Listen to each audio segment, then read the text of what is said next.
Swayam Prabha. Digital India. Educated India.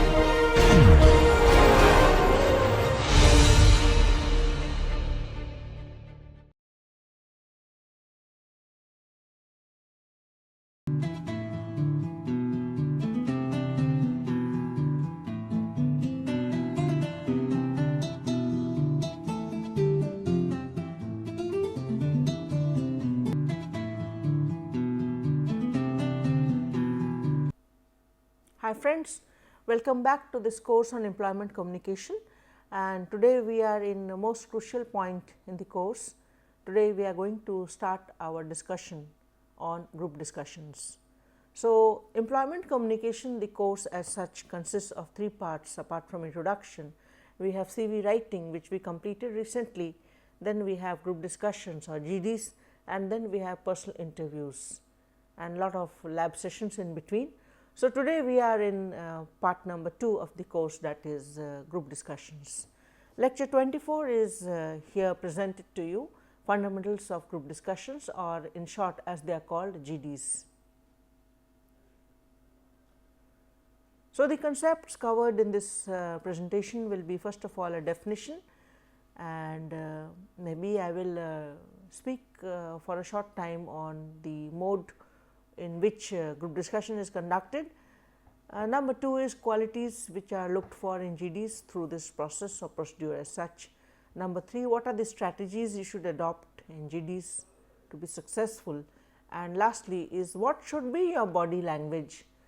By body sport, I mean the way in which you should be sporting or displaying your body during the course of the group discussion.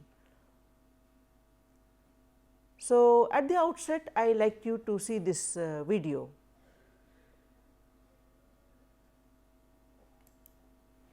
Hi, to understand how to sail through a GD, you must first understand why a GD is conducted as a part of the recruitment process. One reason could be for easy filtration when the number of candidates is large. It could also be role specific, where the company requires candidates who can articulate their perspective effectively in groups. You can also see it in the following manner. If the company hires you and you are in the meeting with your peers and senior management, will you shout and yell to prove a point, or would you understand the other person's perspective along with putting forward your thoughts so that a good decision can be made collectively? So now that you have some background, let's do a deep dive. The typical format is a 10-minute discussion, a minute to jot down your ideas on the topic, 8 minutes to discuss, and 1 last minute to summarize the discussion. Once you know the topic, you could be bucketed into one of the 3 categories. First, you have a good grasp over the topic and understand it well. Second, you're familiar but do not have a complete picture. And third, you have no clue about the topic. Regardless of which bracket you belong to, there is a possibility that you get selected if you plan your discussion and talking points well. The most common pattern for a group of 8 is that there would be 2 people who would know a lot of things, 4 who are somewhat familiar, and the last 2 would know very little about the topic. If you know most of the stuff, this is what you could do. Make a list of your 3 best points in the 1 minute given to you. Do not just keep adding points. Make sure that you have really good points which you could use to make a great opening statement. Then when you begin speaking, start with I have 2 important points and continue, or I have 3 important points or something of that sort. Then let people speak and build on top of that conversation. You may have good points, but that does not mean that you will be the only one to speak. Listening to others' points and maintaining the flow of the conversation is equally important. If you're familiar with the topic, you could start with a strong point, but you could also try waiting for a while and then jumping right in by analyzing the first few points that were put up by others. Talk about why the previously mentioned points were good or bad. Have they covered all perspectives? If you can offer an alternate perspective, do so. If you can add to someone's point and support it with facts or additional information, you must do so. If you have very little idea about the topic, you could initially listen to the views of the other members, use these points to form an opinion about this topic, and then at the right time address the group with your opinion. Do you support it? If yes, why?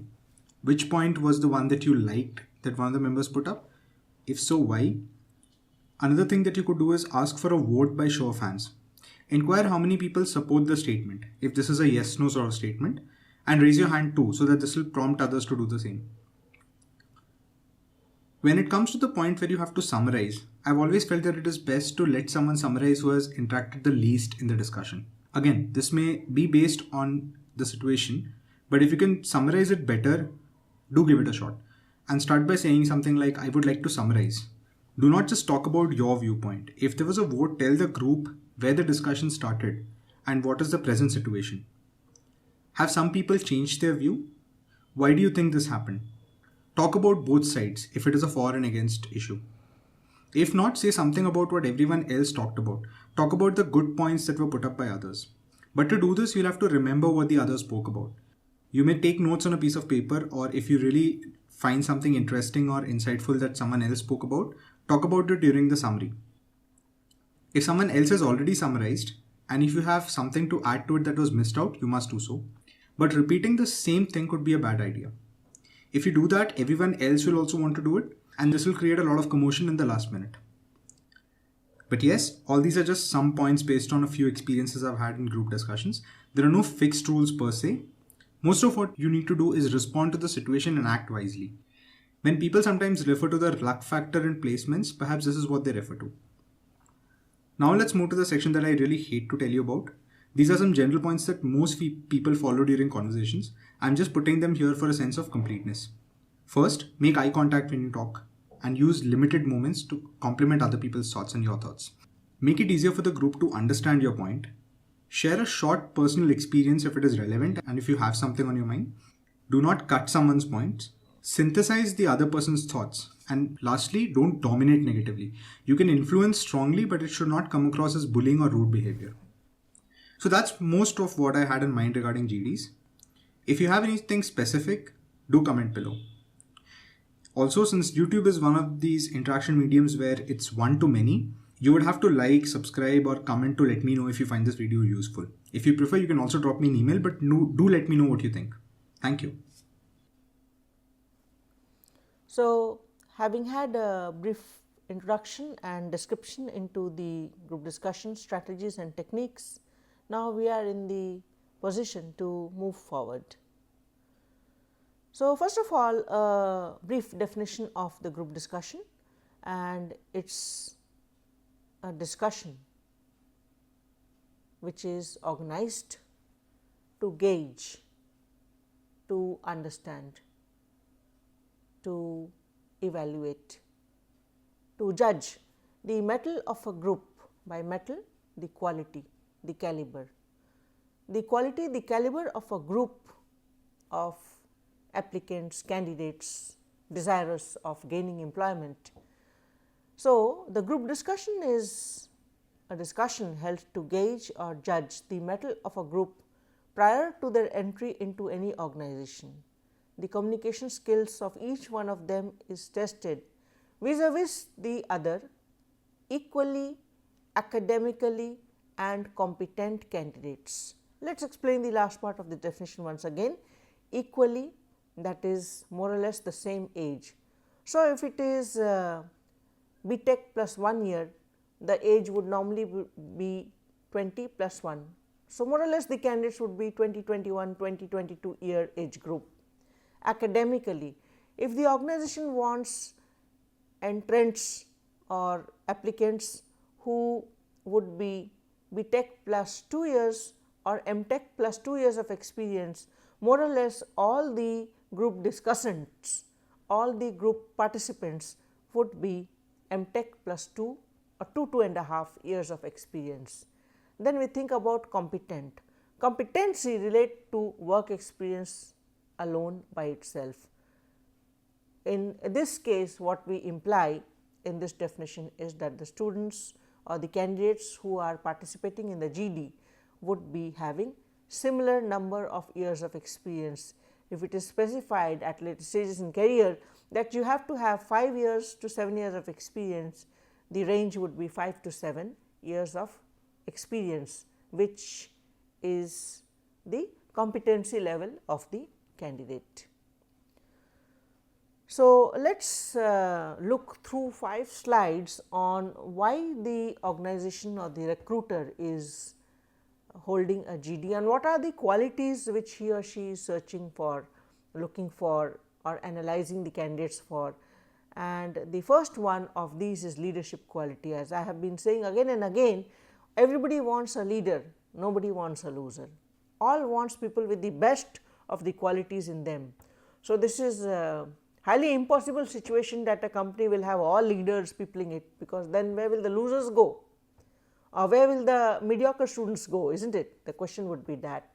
But whatever it is, the organization is looking for those with leadership qualities, and during the course of the GD, the group discussion, the leadership quality can be displayed by you as a student or participant by first of all taking the initiative. So, in a group discussion, the one who is able to begin the discussion as such is the one taking the initiative, because he or she says, hello friends, we are here to discuss, let us say, capital punishment or ban on capital punishment.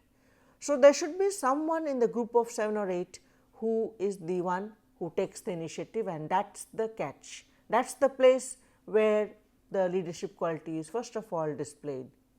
Number 2, during the course of the discussion, what will happen is there will be some people or some participants who will start digressing, and now these have to be brought back to the correct mode. So, the leader is one who is able to understand and see through the situation, what is unfolding in front of all of us, the group discussions or the participants, and able to understand that okay, now we need to come back to the proper focus of the group discussion. This ability to give direction is the quality of a leader. Number 3, many times if you observe in some of the videos, I will also show some videos today, the point is that there are some discussions who might become emotionally attached to the topic or their viewpoint, and sometimes there may be others who are by nature aggressive or more assertive than the other, if we have to put it in that way. The point is the leader is one who takes the group along. Emotional reactions or assertiveness or too much of assertiveness are things which take away into the time of the group discussion, and therefore, the leader is the one who observes this and somehow intervenes and says something, so that the direction of the group is now fixed on the tracks. Leader is of course number 4, one who listens. Listening, very important skill. We had 2 classes on listening and 1 lab class on listening. Somebody who is able to listen patiently and deliberately and slowly, giving his entire focus to what is being said by the other. Somebody who is not a non-listener or a fraudulent listener or an attacker or a defensive listener. You have been told about all these fraudulent or negative bad listening habits. This is the quality of a leader. And last is goal fulfillment. In the event of a case study kind of GD, at the end of the case study, there are 2-3 questions given which have to be fulfilled, whose answers have to be provided by the group, and it should emerge from among the group. The leader is one who leads to the goal fulfillment. So, it becomes like a circle. He or she is one who starts the GD because he or she takes the initiative, ability to give direction, take the group along, listening, and finally goal fulfillment. So, this is the way by which, this is an advice that if you do these 5 points, then you display the leader in you. Number 2, the second one is knowledge of the subject matter. Of course, for the first type of GD which we will have in the lab, we will give you reading material, even if it is a reading material on euthanasia or it is a reading material on reservations or whatever it is. The point is, apart from what the reading material says or provides you information, the point is, apart from this, how much more you have knowledge of the subject matter. So, this is proved by the way in which you present the details.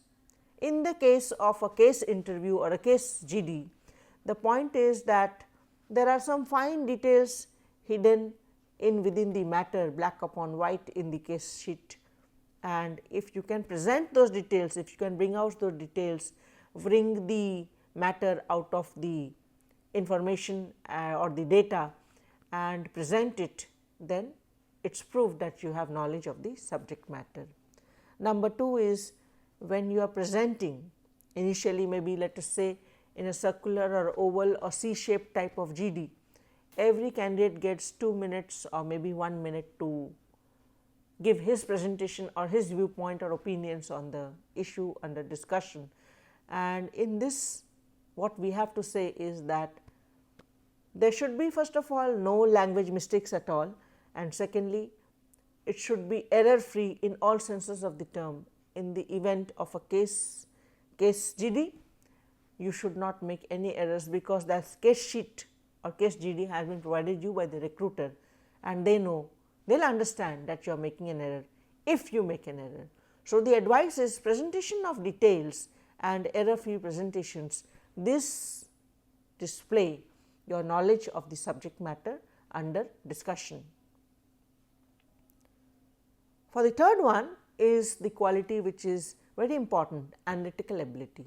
At the workplace, this is that ability which will be most valued by the employers, and therefore, the need that you show that you have analytical capability in you. How do you do it? How do you work upon your analytical ability? Think about the use of arguments, examples and logic in your presentation. I mean, the first initial presentation of 1 minute, and thereafter when it is open to all, when all the 6, 7, 8 members are discussing among themselves across this oval table or the circular table or the C-shaped manner in which they are sitting. So, the use of arguments, examples and logic. How effectively are the same related to the subject matter? This is that which will display, which will give an inkling or a clue to the employer that you are having analytical ability. Number 4 is clarity of thought. Apart from the first 3 points, if your thinking process is clear, if you are not confused or muddled or take time to take decisions, waste time to take decisions, this is somebody everybody would like to have in his or her organization or workplace. How do you show? The question is, how do you display that you have a clear thinking process? Number 1 is distillation of essentials. So, let us take the example of the case study kind of interview. So, a lot of funda and data will be given. There will be maybe 6 paragraphs followed by 3 questions at the end, which you have to solve by the end of 10 or maybe say 15 minutes. The point is, the candidate who is able to take out the best. You have heard of distilled water. Distilled water is pure water. So, the candidate who is able to take out the purest matter and that which matters, the essential elements of the case study, is one who shows a clear thinking process. For this, on the other hand, what you have to do is delete all the peripheral matter, delete all inessential and unimportant matter. Sometimes they are given in the case study just to confuse you, to befuddle you and to make you digress. But the point is, if you have a clear thinking process, you will be able to detect that these are useless matters and I need not apply my mind to these and speak about these matters during my presentation time or during the course of the general discussion as such. And the last is most important. These are the qualities of a leader: conviction and flexibility. By conviction, we mean that you are convinced of your viewpoint. By flexibility, we mean although you are convinced of your viewpoint, you are flexible enough to accommodate the viewpoint of the others. So, how is this displayed or how is this reflected during the course of the group discussion of 10 to 15 minutes? The first is, look at the strength by which you present your arguments, and secondly, how flexible are you in approaching the topic. Now, during the course of the group discussion, if some of the people say good things which matter to you, then you should be able to accommodate them in the group discussion. If a group discussant says something which is important, which was new, which is unique, your ability to accommodate those ideas or new opinions show your flexibility in approach to the topic. We move further, and there are some do's and don'ts, some strategies for GDs, and first we come to the do's. The first advice is KISS, which means keep it short and simple. Whatever you have to say, don't ramble, don't be rambling on and on like you have on the highways, those ramble strips, 20 of those ramble strips. So, don't be manufacturing and going on and off and digressing and diverting. The point is, write a rough note. You have got the case interview, you have got the sheet on which you are discussing, write some thumb notes on the margins, and you may look at it and then speak, or you may look at it once, keep it away and then speak, whatever. The point is, whatever you have to say is keep it short and simple, KISS. In other words, you must remember that the others also have to speak. It is not a question of all 7 or all 8 of you getting 1 minute each to speak on the topic, and then when it is open for all, you become impatient that I am not getting my time. I had 10 points to speak and I have only been able to speak about 4 points, and the discussion seems to be going on, and the other discussant is assertive or aggressive and not giving me a chance to speak. All are speaking at a time, there is total Kumbh Mela confusion. So, when will I get my chance to speak? If these are thoughts, you need to keep them in control. Remember that there is time enough. It is only a feeling, it is a wrong feeling. Sometimes you feel that it is going to be, it is going to be 10 minutes is going to be over and I have not said, but it is not like that. Be patient, hold on, as they say. Number 2 is follow the principles of oral communication, and this is related to adhere to the principles of politeness, number 6 here. The point is, in oral communication also we have to observe etiquette and manners. We have to be polite. We cannot be cutting the other when he or she is speaking, however impatient our nature might be. We have to control it. Mind your P's and Q's, as they say. So, if one discussant is speaking at that point of time, hold on, listen carefully, because as I said, listening is a very important skill among the 4 communication skills, the most important, I would say. So, listen carefully. Only when you listen can you assimilate, absorb and then speak.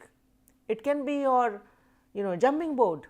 If you are able to listen carefully, it can be a jumping board into better and better performances at the workplace. You know that the group discussion is meant to replicate your behavior in working as a team or a project at the workplace.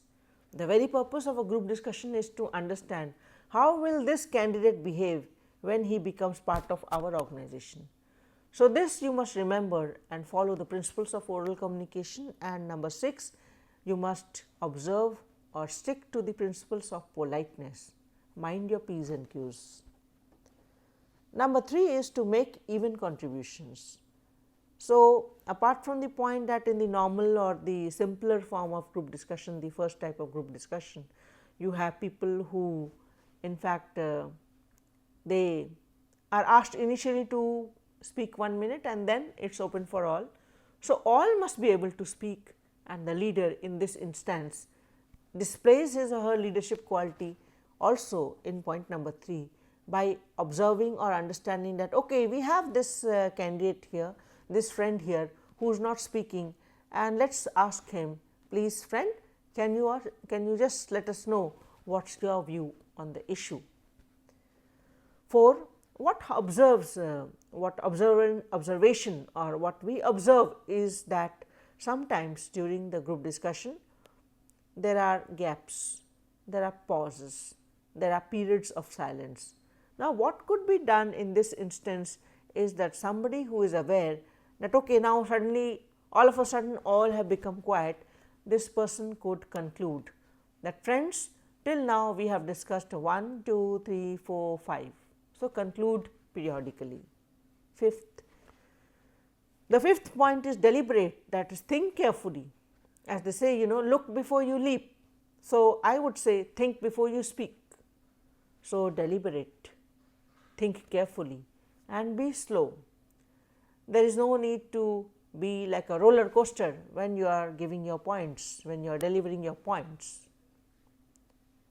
We have done 6th in connection with 2. Let us come to the last point.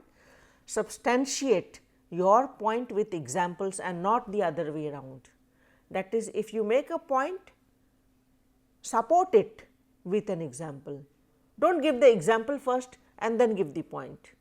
So, let us say, suppose your point is that environmental pollution is negatively affecting our heritage structures. Then your example is, let us say, the Taj Mahal, one of the wonders of the world which is located at Agra in our country. Let us say that you can give the example to this point of pollution, or let us say industrial pollution is impacting heritage structures negatively. You can substantiate your point with this example that around the Taj Mahal there are a lot of industries, maybe even leather industries, so on and so forth, and they are having a negative impact on the Taj Mahal.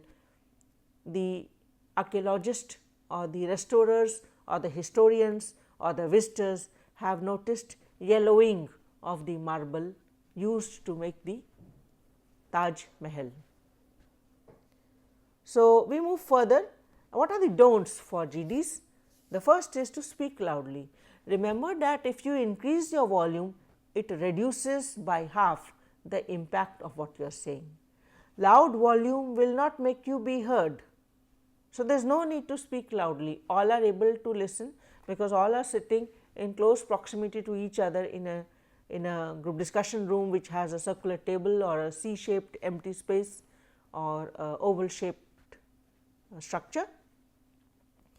Number 2 is do not adopt a negative stance. By this I mean that do not get emotionally attached to your position, your stance, and which makes you negative against somebody else's propositions or statements.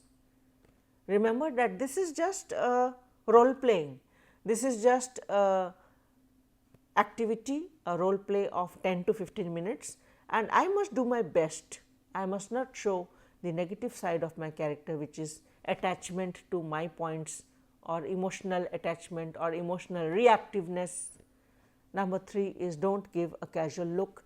If you look at the group discussant, anybody else, if you are speaking, look at everybody directly, have the direct gaze or eye contact, do not give a casual look, it is not a picnic or an informal situation. Number 4 is do not be like a jumping jack, too much of flaying your hands, because it would imply that you have too less to say and therefore your body language is too much. And 5th and last is do not talk too fast. First of all, remember that English is not our native tongue. We are all second language users, speakers and listeners in English. So, if we talk fast, if we have too many words per minute in our speech, it will not be understood, absorbed, assimilated by the other discussants. So, if they do not understand, how will the discussion proceed? So, let us move forward to the body sport. How will you display, how will you be sitting, how will you be standing?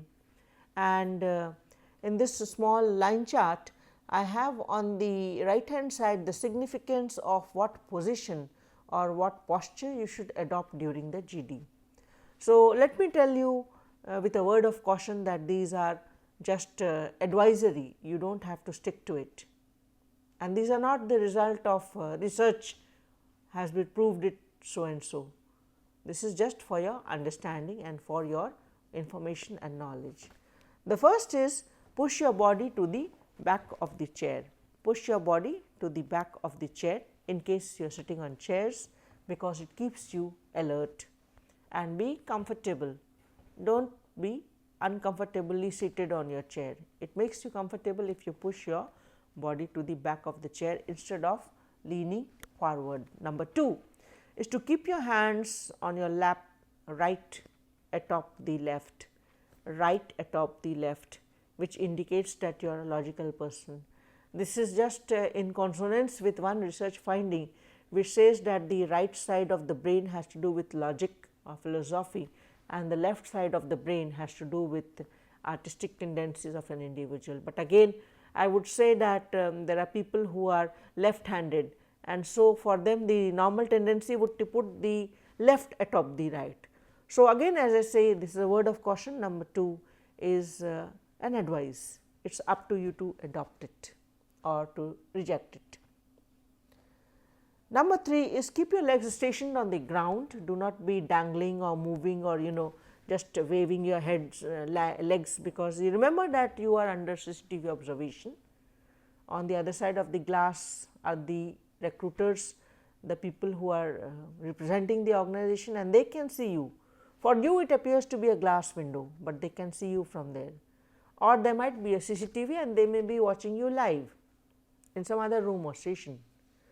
So, there is no need to, if you have a tendency to keep on shaking your legs and making noises, putting them on the floor, blah blah blah, keep your legs stationed on the ground, control yourself, at least during the course of the interview, and this keeps you firmly positioned.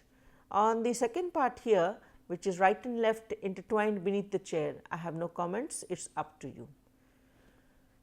The fourth, we have already put it in the strategies or the do's for the GD. Do not have too much of movement with your hands, too much of activity whatever you are doing, because it indicates that you do not need hands as props when speaking, and I think we should be good enough with our words and do not need to use your hands for your for the communication of your message during the GD. I have a video here on tips for cracking group discussions. Please watch.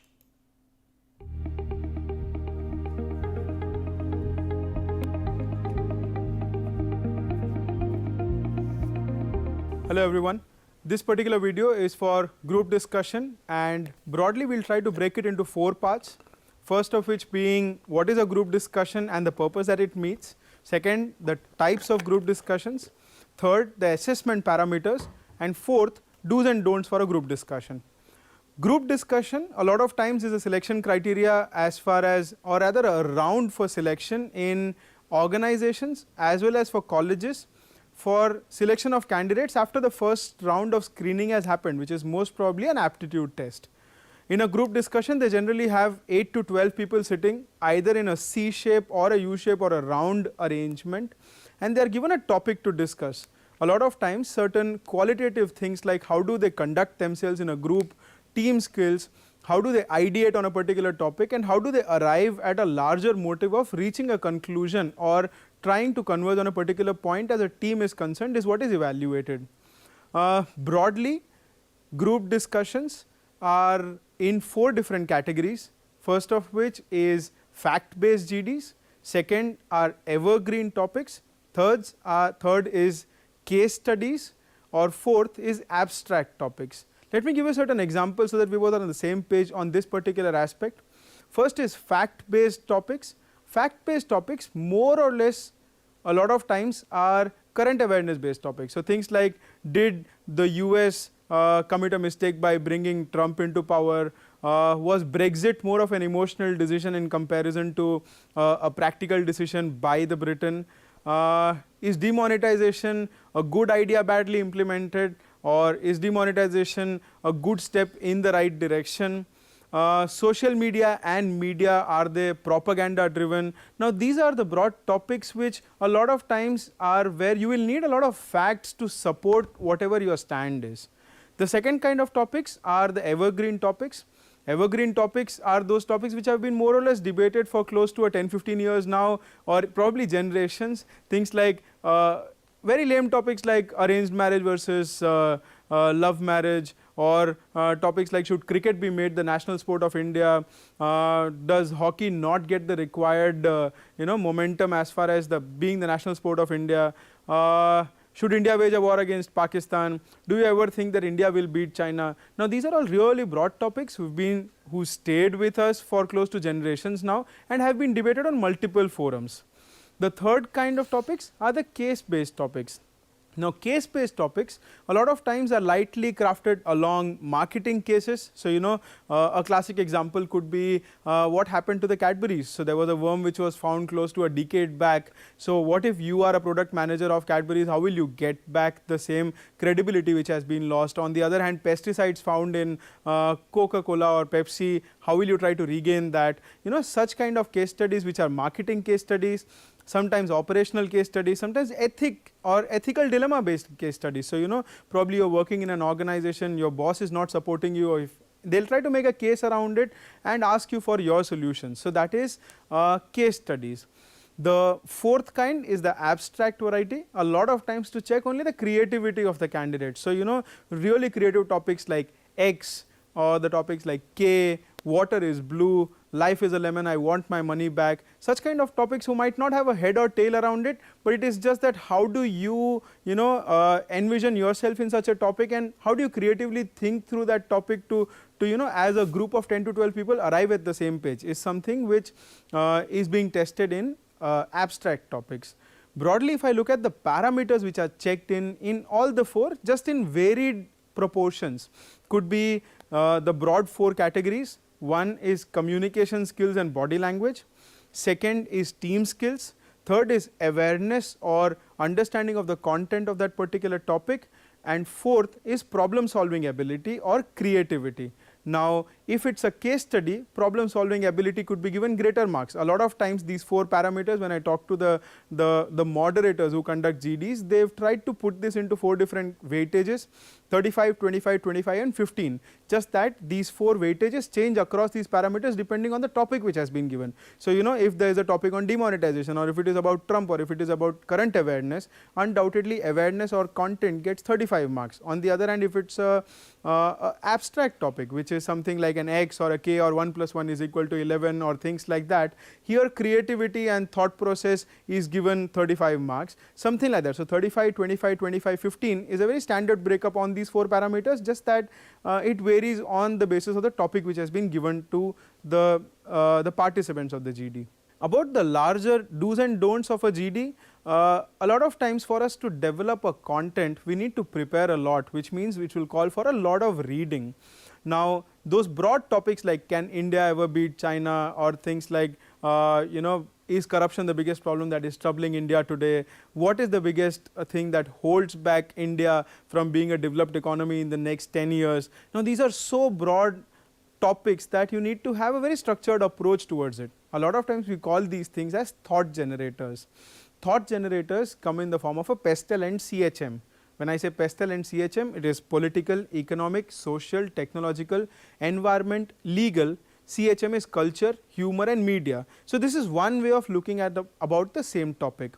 When I look at a case study, there is a very structured approach of SAPA-DAPA which is followed, which is situation analysis, problem analysis, decision analysis and plan of action. This is what people call as SAPA-DAPA, S-A-P-A-D-A-P-A. So, you can just try to understand this. This sits in your head just so that while you are sitting for that group discussion, this could be a thought generator for you. On the other hand, some really broad topics, as I told you, sometimes is social media a dampener for today's youth?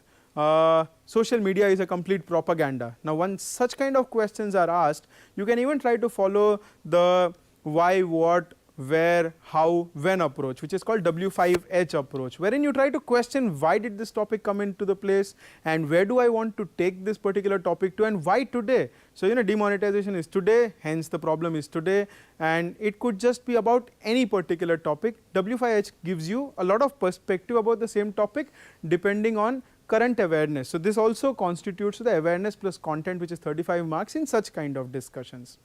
The larger do's and don'ts for the GD, try to be constructive throughout the discussion, avoid a one-to-one. A lot of times when aggression reaches a particular point, after that you do not think constructively towards the topic, you rather think destructively against a particular opponent. This is where you should stop thinking about a person, maintain a good eye contact, avoid physical gestures which go beyond your shoulder. So, a lot of times if I want to point at somebody who is on my right, instead of using this, I should rather be using this because that keeps me inside my shoulder limit. taking down points, trying to be constructively there, or writing down a point or two on a notepad is also considered to be a good gesture or an acknowledgement of the fact that you do listen when others speak. You don't necessarily need to start or end. So there's this myth which says that you should either start or end a GD or give a conclusion. These are unnecessary compulsive things pushed by certain propaganda again.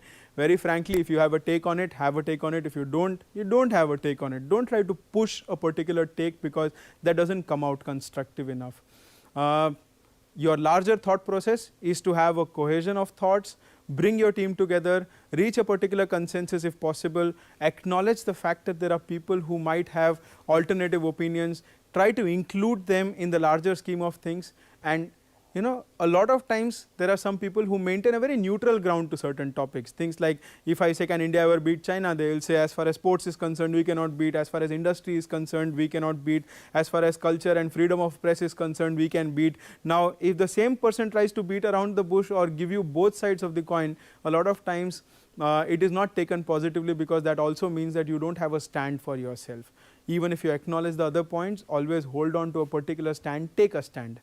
Only certain topics which come with compulsion, things like, are men better than women, or men are better managers than women, or probably blacks and whites, or religion based topics. Now these are things which are not in your hand, these are God gifted. So this is where you can maintain a neutral stand if at all you want to. Otherwise, for anything else, you please have a stand.